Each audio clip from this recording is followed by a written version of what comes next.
I'm not a lawyer, but let's just talk about what happened at the beginning of day 69 for the YSL trial today. Let's just talk about the morning. Attorney Max Schardt asked for a mistrial. It was denied.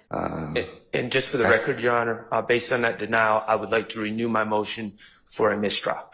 And your motion has been noted and denied. Thank you. Okay, before the next question. Another attorney's phone went off. And were you aware of crimes that at least 3 members of YSL had committed in furtherance of YSL?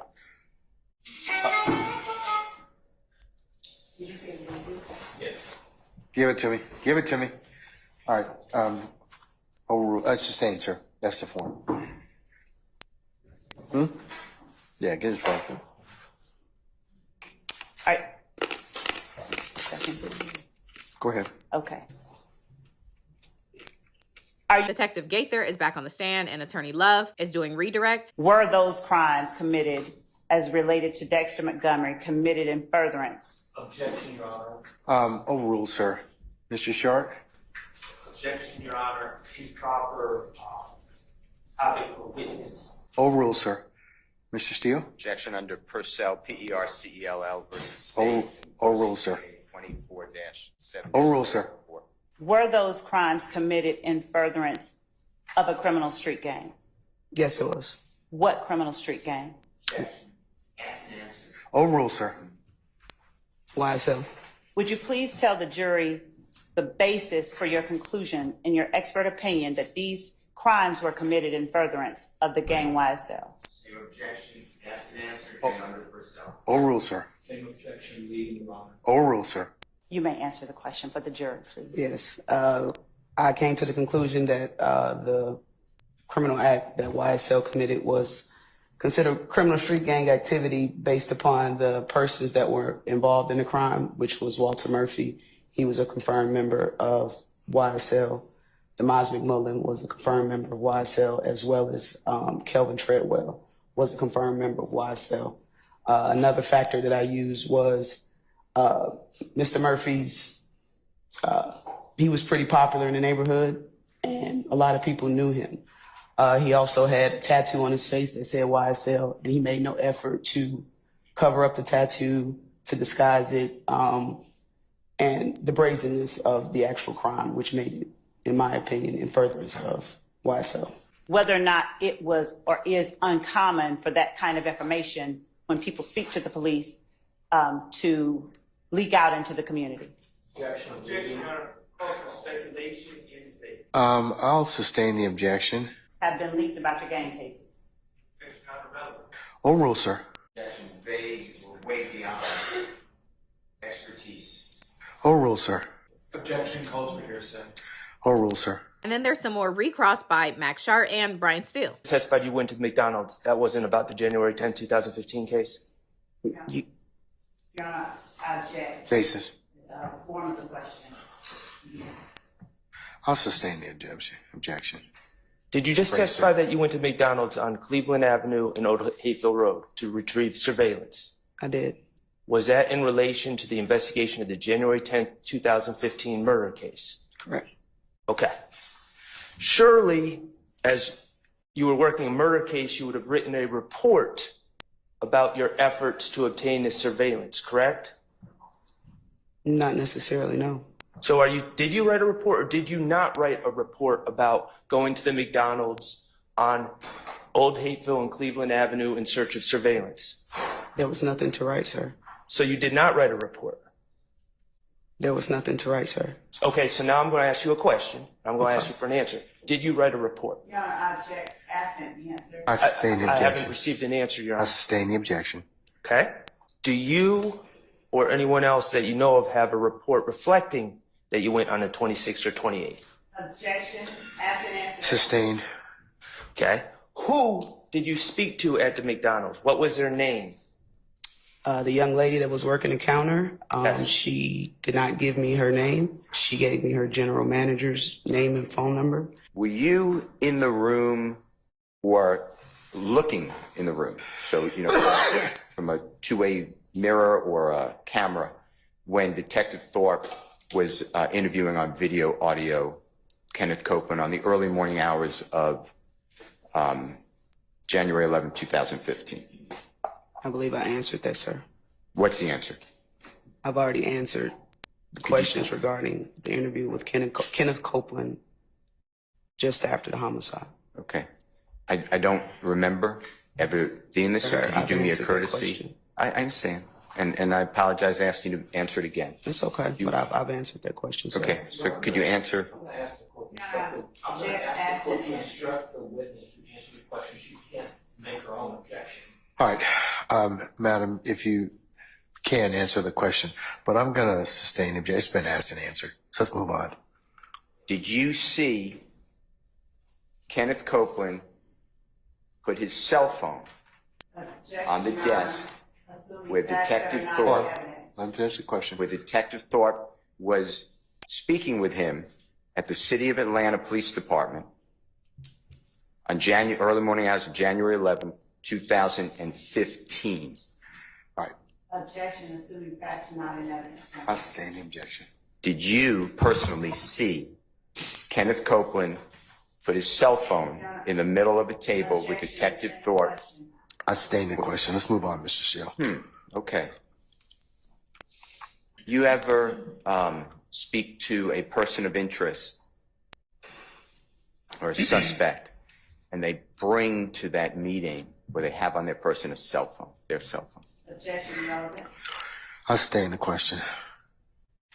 Do cell phones carry a lot of information that may be useful to clear a person or implicate a person, potentially? Objection, vague, Your Honor. I'll sustain the question.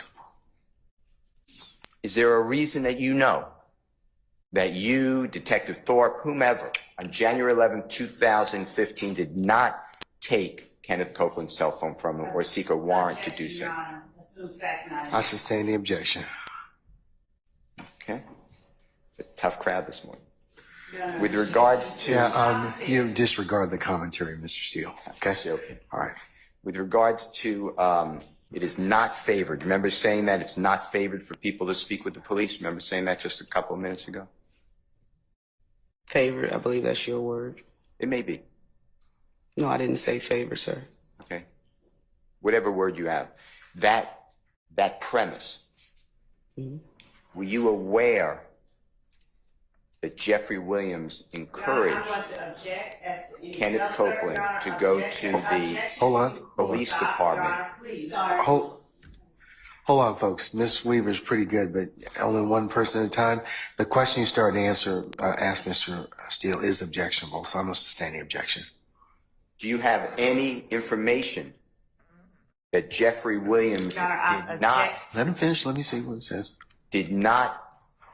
encourage Kenneth Copeland to speak with law enforcement on the early morning hours of January 11, 2015? I'm going to sustain the objection. It's improper.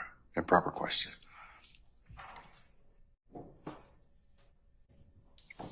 Thank you, sir. Have I told y'all that I hate this trial recently? Because I do. So after the chaos of the morning, Officer Tyrone Finny is called to the stand to testify about the Lil Wayne shooting incident that happened at Club Compound. What happened? Okay. While working that night between, I want to say approximately like 2:30, 3 o'clock time frame, we observed a group of males, about 25, 30 males, loitering in the area of 11th and Brady right there. We basically told the male they had to leave. Basically, they were just hanging out on the corner, and we saw them, and it was just, it just looked out of, it wasn't ordinary, basically, put like that. After we initially told them to leave the location, when they started running towards the area where the tour bus was, they were basically just yelling, basically. And they were making like gestures, disruptive gestures, basically. What do you mean by disruptive gestures? Like they was trying to get towards to the area where the bus was located at. Did you recognize anyone in that group? Yes, at the time I recognized Pee Wee. I know him from the club scenes throughout Atlanta over time. Okay. After we told them to leave and they were going back up toward 11th Street, Pee Wee yelled out, "This is my city, keep fucking now, and we'll spray the bus." And that's when Pee Wee took off running up 11th Street. Now, when you heard that, what did you take it to mean when you said spray the bus? And then he's gonna shoot the bus up. And when he made the statement about spraying the bus, how far away from you was he? Probably about like 10 feet away. Okay. When he made that statement, who was he looking towards, or? He was looking towards the corner of 10th and Brady Avenue, excuse me. Okay. I advised Investigator Dennis what he had just said, but Pee Wee had took off running up 11th Street at that time. Between 2 to 5 minutes later, Pee Wee came back down 11th Street towards Brady, driving a white and color Z28 Camaro, and he stopped at the stop sign while I was standing in the middle of the street of 11th and Brady. I saw a black assault rifle butt up in the air, and with the muzzle of the weapon pointed towards the ground of the car. He looked at me. He said something to me, but I don't remember what it was. And then once I noticed the gun, I advised Dennis to stop the car, and that's when Pee Wee sped away, going northbound on Brady Avenue towards Howell Mill. SBO Finny, did you ever write a supplemental report to this afterwards? Yes. How did that come about? After basically 30 days that went by, I was called about the incident, and they advised me to do a supplemental report to what I saw that day, and that's how the report came about. And then Keith Adams gets up to do some cross-examination. The only thing that you know is you see this guy Pee Wee, and he's kind of ranting and raving. He's kind of excitable, and at some point, he's heading towards in the direction of where the tour bus would be. Correct. Him and some other people. Correct. All right. You heard him say something to the effect of, "This my city. Keep fucking around. I'll spray the bus." Correct. Now, this is a small difference, but I want to make sure we're accurate here. Because earlier when you were testifying for the state, right, you were asked a question about whether he said, "Keep fucking around and we'll spray the tour bus." Remember testifying to that earlier? I don't recall. Okay. Would I be correct, though, that what you told your superiors and other folks when you wrote a report is that Winfrey said something to the effect of, "This my city, keep fucking around and I'll spray the bus." Correct. All right, he was talking about himself. All right. Correct, I guess. Right. I mean, if you say "I" as opposed to "we," yeah. okay. You didn't know why he was saying that. I have no idea. You don't know what his beef was or who he had any sort of beef with. No, sir. Was he saying it to anybody in particular? I'm not. It was an out loud statement. Just kind of. It was a yell statement. Correct. Okay. And although there were other people around him, they didn't seem to be, they weren't egging him on or anything like that. He was just out there talking. I don't know what anybody else was doing out there. All right. Nobody throwing up any signs or anything like that. I have no idea what anybody else was doing out there. Well, you didn't see Correct. anyone doing anything No, like sir. that. Oh, and then Max Schardt did some cross. Been an officer, I believe you said 16 years and 10 months. Is that Correct. Okay. And at APD, they teach you how to write police reports, correct? Correct. And you are expected as an officer to document your work as a police officer, correct? Correct. When you write police reports, you want to make sure you're accurate in your police reports, correct? Correct. And make sure you provide details in your police Correct. report, correct? Okay. And writing police reports allows you to memorialize facts and observations while they're fresh in your mind, correct? Correct. For instance, today we the lawyers are asking you about something that happened 9 years ago, right? Yes. Okay, and things were fresher in your mind when you wrote your report in this case, correct? Yes. And you erroneously said that Jimmy Winfrey said, "This is my city, keep fucking around, we'll spray the bus." But upon reviewing your report, you have your report in front of you, you can tell the jury that in fact he said, "This is my city, keep fucking around, I'll spray the bus." Correct? Correct. And that's actually what was said, correct? Correct. So you were able, because you wrote a report, you were able to make sure your testimony in court was accurate and correct, right? Correct. After that, the state calls one more witness, but during her direct examination, this happens. Is Charlie the audio? Yes, Your Honor. Is there any objection to Charlie? objection. Okay. Here's the objection to it. Okay. And confirmation closed. Can we just, something's coming. Can we just take a brief comfort break just a second? Okay. We'll be in recess. So one of the jurors had a medical emergency and the judge stopped the trial. Ladies and gentlemen, as an administrative matter, one of our jurors is taken ill, and we're gonna need to send her for medical treatment. So we're gonna recess for today. Don't know what, or don't have any idea what may happen. So I'll have to keep you all posted as to in that respect. So it looks like no more YSL this week. We'll see how it goes.